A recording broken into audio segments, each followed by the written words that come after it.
So it's um it's true, and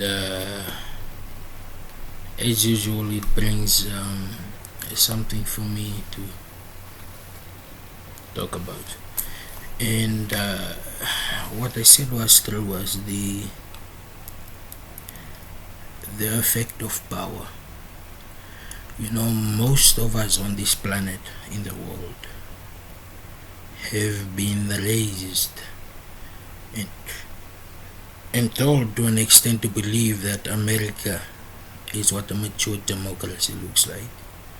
And being where I am right now, seeing what I see and understanding what I understand, the notion of the people know best, the people elect their leader, has been scratched out.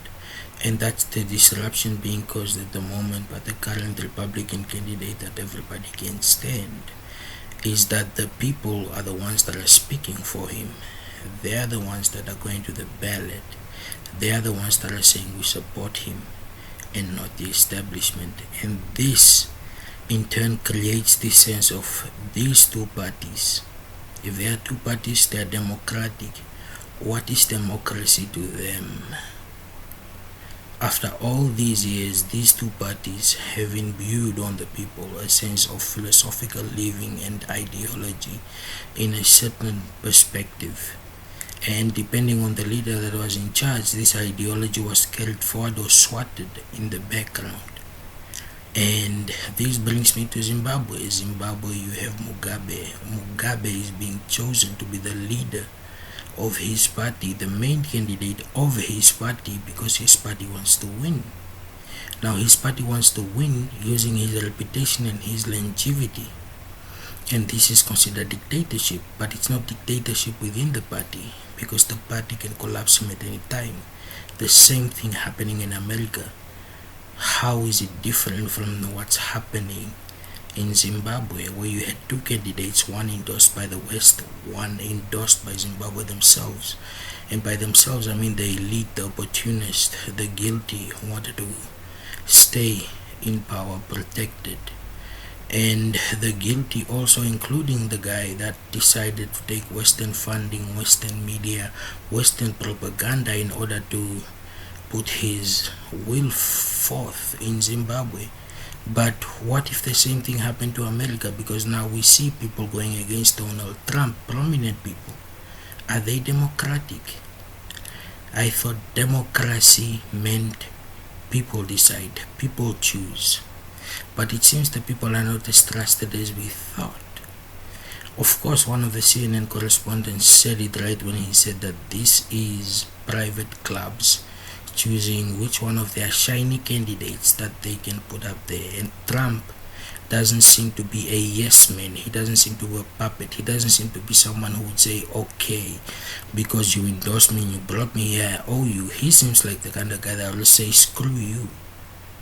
And that's why everybody is worried, because now they're worried about their positions. Now they're worried about what they might have said about him. Now they're worried about what he might do.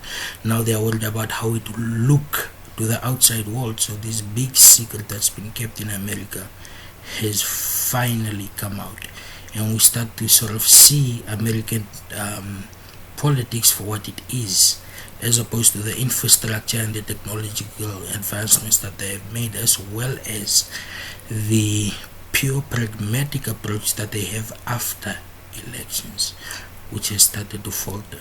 This is what we observe within these elections, and a stable force that we see is in Hillary Clinton, because Bernie Sanders to me is a disruptor. He's someone that's always been there.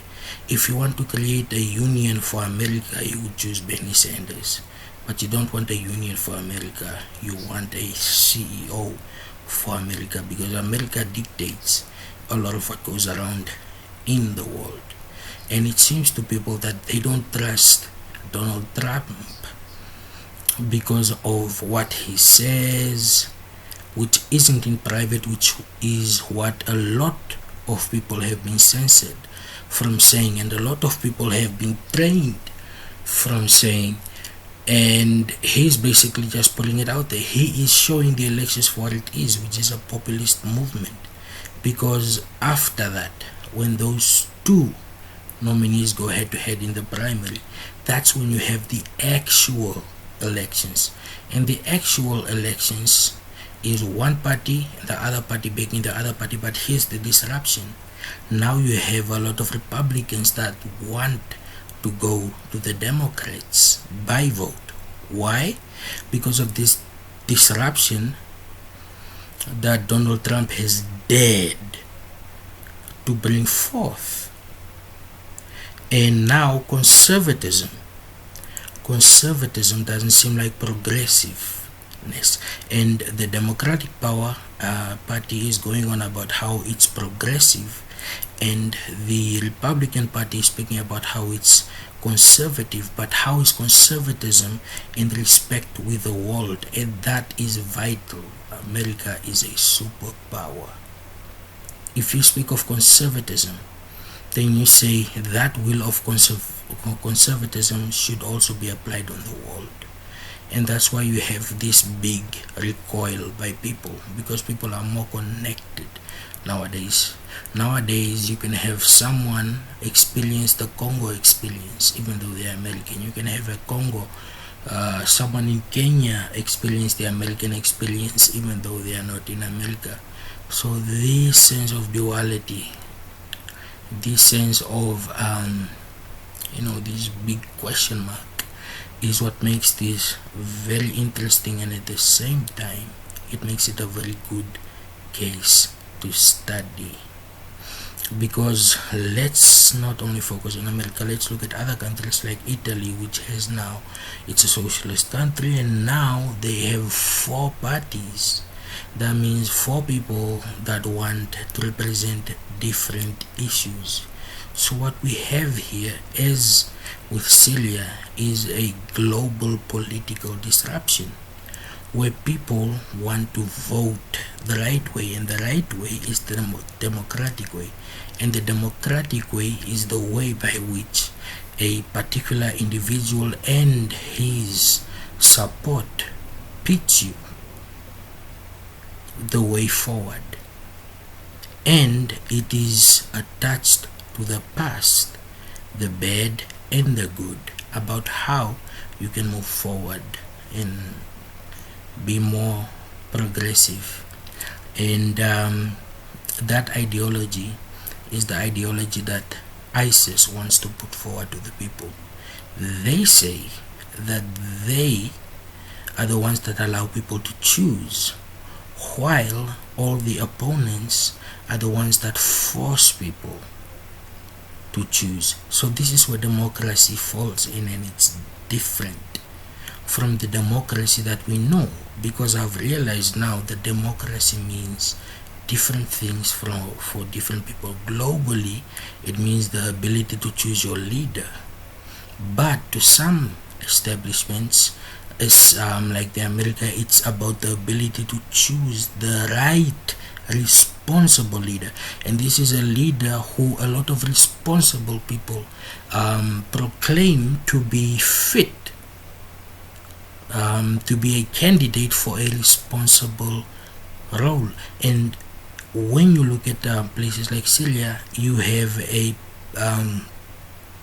collective of people that are stuck within the infrastructure which is modern. And I think this is very important, because what we see is debris and rubble from modern infrastructure. Now, modern infrastructure did not come to Syria, or did not come by way to Syria because the Syrians were able to establish themselves and create these metropolises. No, it came to them from the outside. The ability and the politics that they have came from the outside, and as the outside came in, they were able to amass this wealth by which they could build modern infrastructure. But it did not mean that they could build and sustain modern politics, as well as modern leadership, as well as modern governing. So you have this modern infrastructure in a zone that has not yet matured, and this is Syria. When you hear the civilians in Syria, how they speak over they and us. They speak over they are fighting for us, they are fighting to protect us. And then they also speak about the ISIS, the way that the Syrians view ISIS is not at all. I've realized most of the Syrians are speaking of ISIS. Most of the Syrians are looking toward what they have known as their government. And what they see is their government not acting within their best interest. They aren't that worried about ISIS. They think that their government should be the one protecting them from ISIS in the first place. If they are not, the government has failed. If the government has failed, then the government becomes the enemy that's working against them by allowing these foreign troops to come in and bomb areas. And if that's the case, then it's better to leave, because you no longer have a sense of citizenship. And that sense of citizenship, of saying I am a Syrian, is something that you have not really heard among a lot of these people. What you would expect to see, and what I expected to see, are people that hold the flag of the revolutionaries that have come to free them from the former regime. But this isn't the case, because they were already an established government that they had, that was the one that freed them from whatever they were freed. And now this particular government is not able to protect them, and while this government is not able to protect them, they have to ask for help outside. But when they ask for help outside, these massive forces from outside cause collateral damage. And who do you blame that collateral damage on? You blame it on your government. Let's not forget that Syrians had a government before. You had doctors, psychologists, engineers. Let's not forget this. I have pants made in Syria in my closet. I didn't notice, and then it was, made in Syria. Right? So that means, by way of a progression towards democracy, the people were not briefed, they were not informed. What was the government hierarchy like before then that led to a dictatorship? And when this dictatorship decided to defend itself, led to a coup, and a coup from the outside, because the border has been breached. The Syrian border, which existed, has been breached, and now these people are coming from the outside, bringing their war to the Syrians. So you find the Syrians stuck in the middle. They are with a government they don't trust and can't rely on, and then they are also with these breachers who have come from nowhere, proclaiming to save or want to save the Syrians, while that isn't the case. What they want is territory. So you have a border dispute, and this is where Kremlin comes in. We all know, and I followed, and let me finally put this out for you. I was speaking about the atrocities in Russia, the poverty, the lack of heating, the street kids at the dump sites, and then the old people that were vulnerable. I was going on about this even before Syria became a crisis. And when Syria became a crisis, they became a scapegoat, because things are not working in Russia. And as it might seem that Russia is trying to help Assad, what they're also trying to do is keep the eye away from the fact that domestically, nationally, they're having problems. Putin, and I know Putin, you're listening and you hear this, Putin was and is until now trying to grow the economy, because the economy is faltering. But the problem that he faces is these different ideologies that have not yet found common place. If you were to tell me what is Russia a democracy, or communist, or socialist? then you would look at the Tsars and the past and what happened then and how they were overthrown. But it did not happen a long time ago. And let's not forget the consequences of World War One and World War Two that were able to weaken a particular establishment to the point where a monarchy system was dissolved and a sort of democratic system was brought into the front, but it hasn't yet matured. Yet, Russia still holds a lot of superpower hardware. They have the hardware, they have the facility to train, and this all came from World War II when they had to prepare and train and fight. Right? They had to do that to protect their border. Obviously, this led to the collapse, but this also brings about the fact that Russia is a cold place. They need gas. Who do they get gas from? Germany. They had a dispute with Germany before the media took a lot of interest on Syria, and it was about cutting the supply of gas. This was before the atrocity happened in Paris, which was a perfect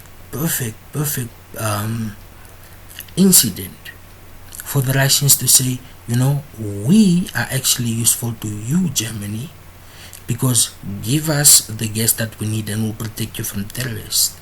So as Russia plays politics, we should also understand that Syria is also playing a politics of self-preservation, which is not shown to the media, because it's all about oil. Most people are speaking about it's all about oil, but let's be realistic.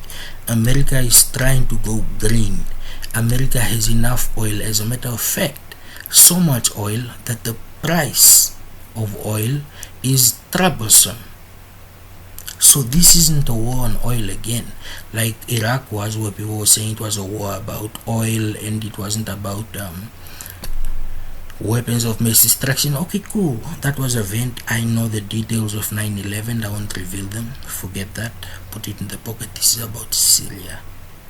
Now, with Syria, it's not about oil. So what is it about? It's about Germany establishing itself as a European ally. One position that the Americas have always had, because they always had America's back. Let's be honest, how did World War II come to an end? Americans went in to help them, even though they had their own fight with Japan, which they did carry out. We all know that story. I don't want to go deep into it, but the primary thing that I want to look at is Europe. Europe is facing a refugee crisis, which stems from where? It stems from the war in Syria. The war in Syria is whose responsibility at the moment? Now it's Europe and Russia's. So what do you have with Russia? Russia is useful. Look at the propaganda in Russia when it comes to the West. It is bad, it is bleak, as they try to make it. It is about the people that are divided within Russia being given a scapegoat, and this mostly comes from government institutions. So Russia is not helping out as much as it used to be when it was a global superpower player in the Cold War. If they were, trust me, Nigeria would definitely have support from Russia, and to fight the the Boko Haram. They would have, as Russia was facilitating when they had the communist style of rule. And the same with China now. China is also a global power at the moment. Russia is trying to establish a relationship with China. Now that relationship cannot be primarily based on economic trade, because there isn't much Russia can trade with China for.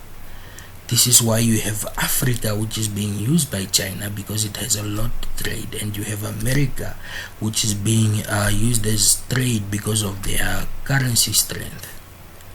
But when it comes to the position of Syria, China is not involved. It's Europe, America, and Russia, and the big players are Russia and America, and America is being seen as the latecomer. But what actually caused this turmoil? Most people are saying it came from America due to Iraq, but that's not true, because Syria had the opportunity to strengthen its border before the threat reached them. And if they were partners with Russia, Russia would have helped them to preserve that border. Now, we all know about the border disputes that were occurring that the US overlooked as Russia trying to flex its muscles to get into the Cold War, which wasn't the case. They were trying to secure a border. And let's not forget the other big player, which is Turkey. Turkey could have also facilitated Syria in terms of keeping their border closed. And Iraq, whose army was well informed, would have alerted that there is a massive breach and these guys are going for Syria. And why would they go for Syria? Because that's where the oil is. So at the moment, the oil fight is for those who are looking for energy. And your question should be, who are the ones that are looking for energy? If that's them, what are their alternatives? If they don't have alternatives, how exactly can we meet a diplomatic end to result to what's happening? That's by providing energy power. If we are providing energy power, who are we willing to provide it for, and at what cost? And at what cost are they willing to admit that this is their crisis and they merely don't want to work economically within trade with a particular superpower because of the past and pride? So they would go to the weak who they can exploit. And it's easy to exploit the weak because the weak want self-preservation against those that are weaker. So how do you go about diplomacy on this? It's all about the sanctions. Where are the sanctions aimed? And that should be where the bonus is, where the gift is. Please reply quickly. I want to know if this thought is going within the right direction or not. Eagles.